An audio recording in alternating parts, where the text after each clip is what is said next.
Hello, and welcome to the Full Circle Podcast, your source for insights into the science and art of endurance sports training and racing. I'm your host, Coach Laura Henry. Today is Coach Tip Tuesday. When considering training, athletes often think about their workouts. In fact, workouts are probably the thing that athletes think about the most. They might consider how long or how far they'll go in a given workout, what intensity they'll execute a workout at, and or what intervals to plan in a given workout. However, individual workouts are only one piece of the larger puzzle that athletes need to solve in order to be able to successfully reach their goals. Over my years as a coach, I've come to appreciate that one of the most significant things that I do for athletes is to think about their training in the long term. Left to their own devices, athletes, whether they are self-coached or even if they are working with a coach, often get very caught up with what is right in front of them, training-wise, and they focus on the short term, and only the short term.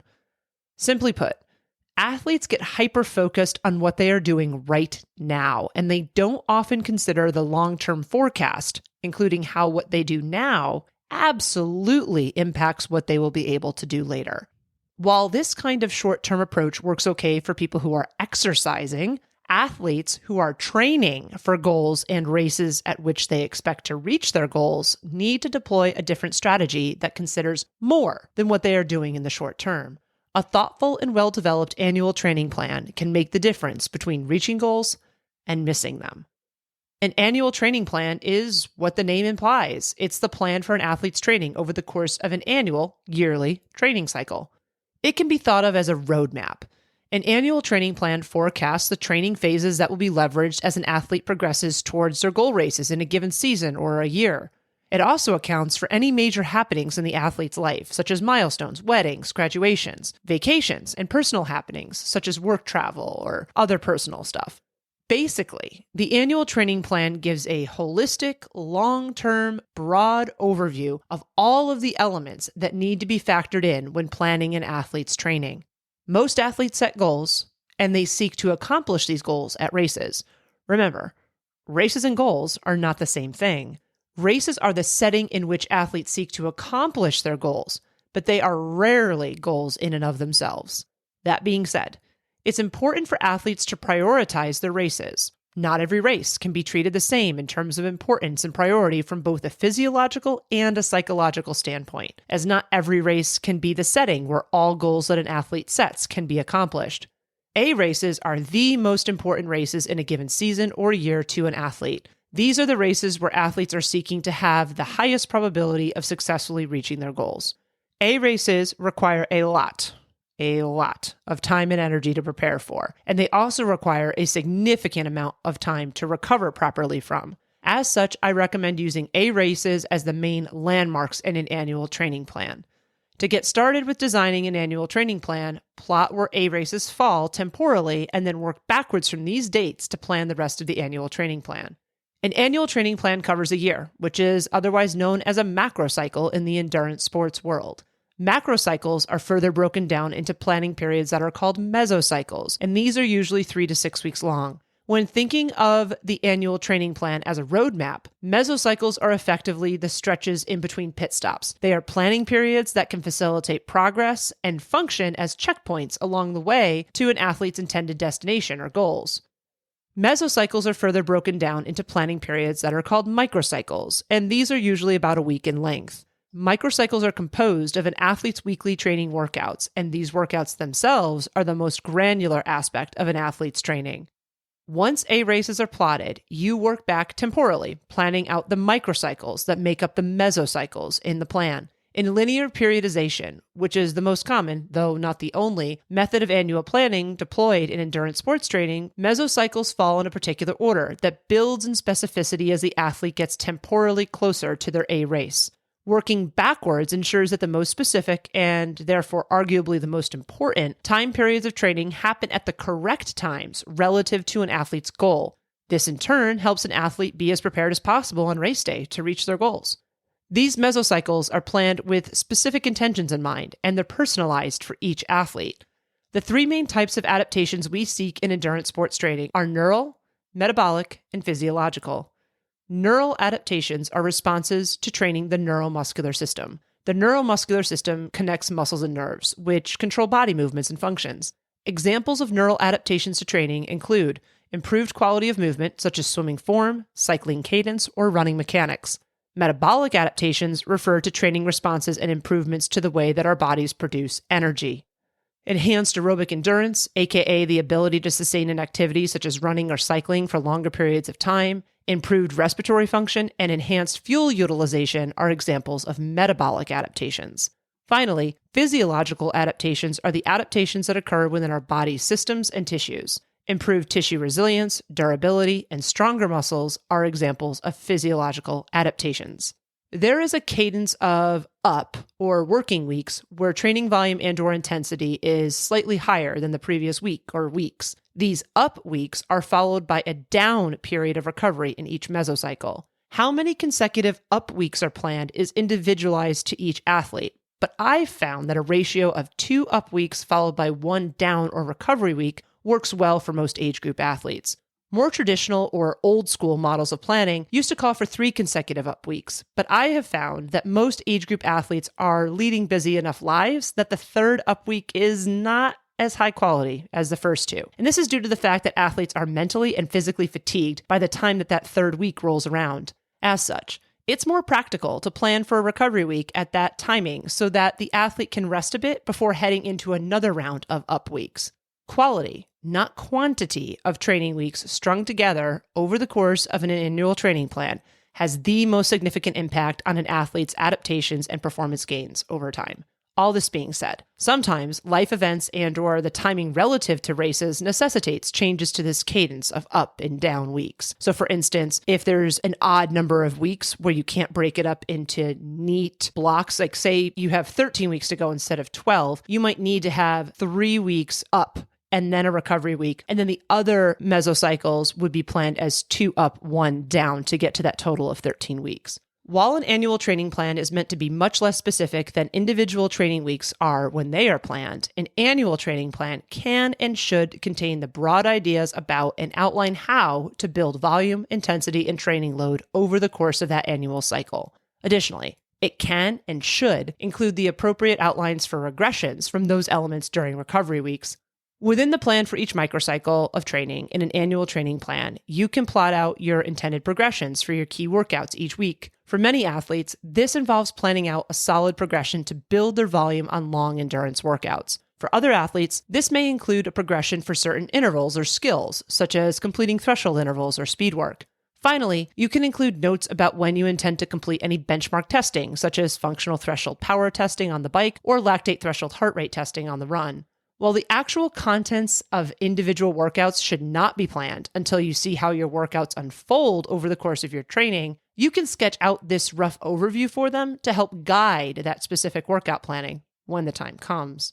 Athletes and coaches all craft annual training plans differently. Some use software to generate them, while others use actual pen and paper. I've always used either Microsoft Excel or Google Sheets to plan out annual training plans for the athletes who I coach. For me, the spreadsheet medium lends itself to this as it contains clearly delineated rows and you can apply formulas for any calculations you want to do. In the era of Google Workspace and Google Sheets, it's great because I can easily share those documents with athletes so that we can both see this living, breathing document online.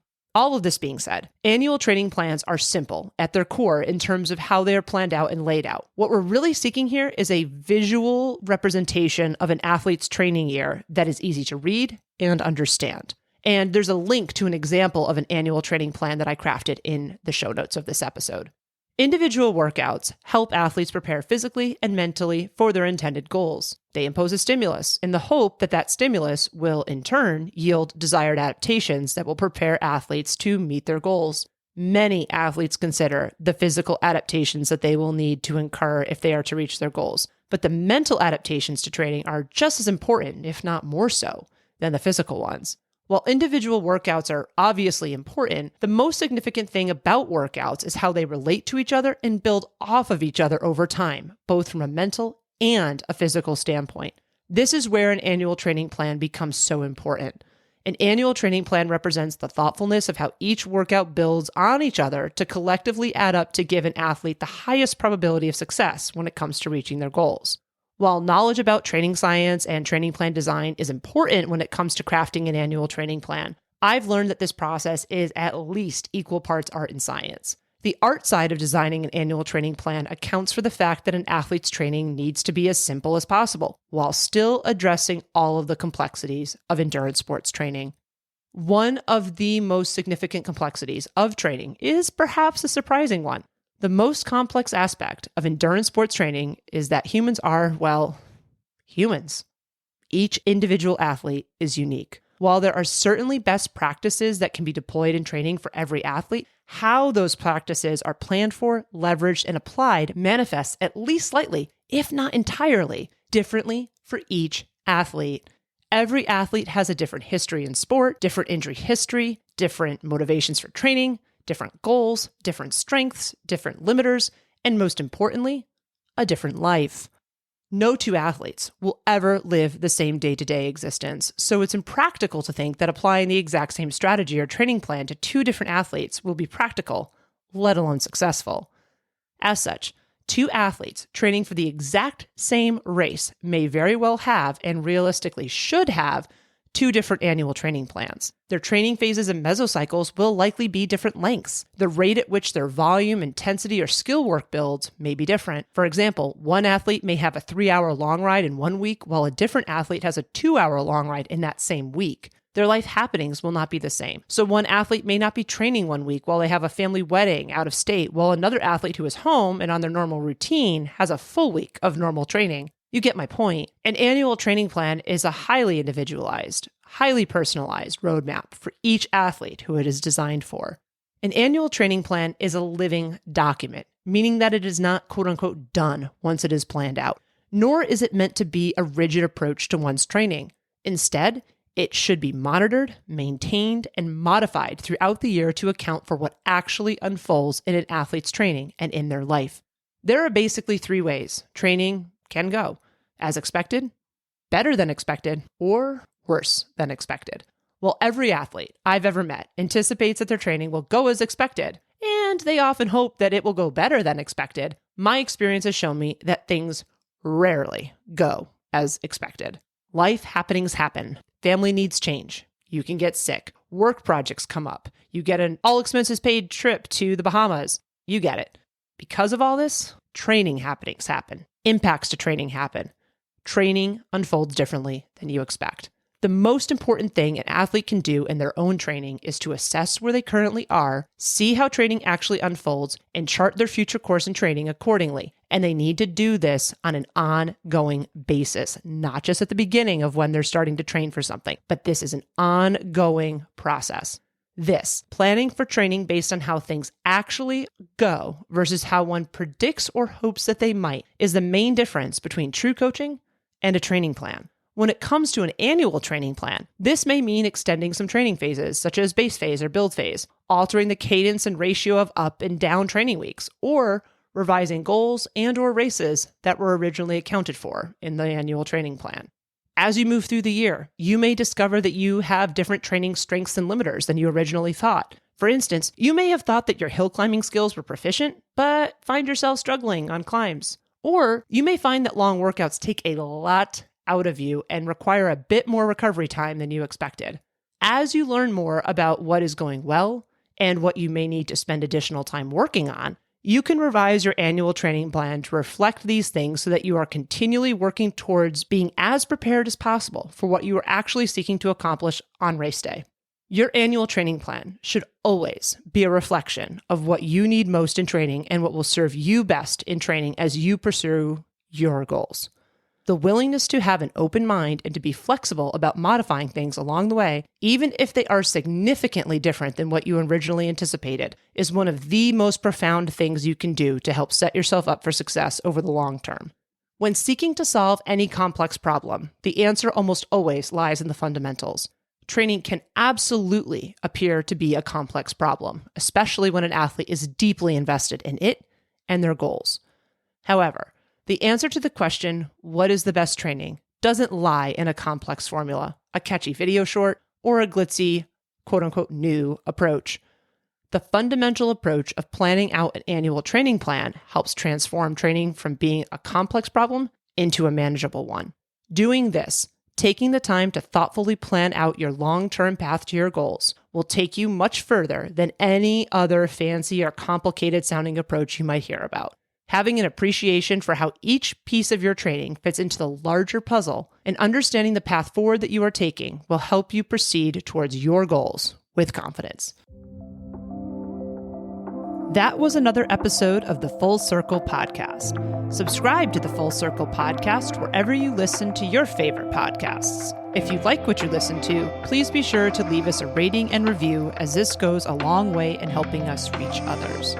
The thoughts and opinions expressed on the Full Circle Podcast are those of the individual. As always, we love to hear from you and we value your feedback.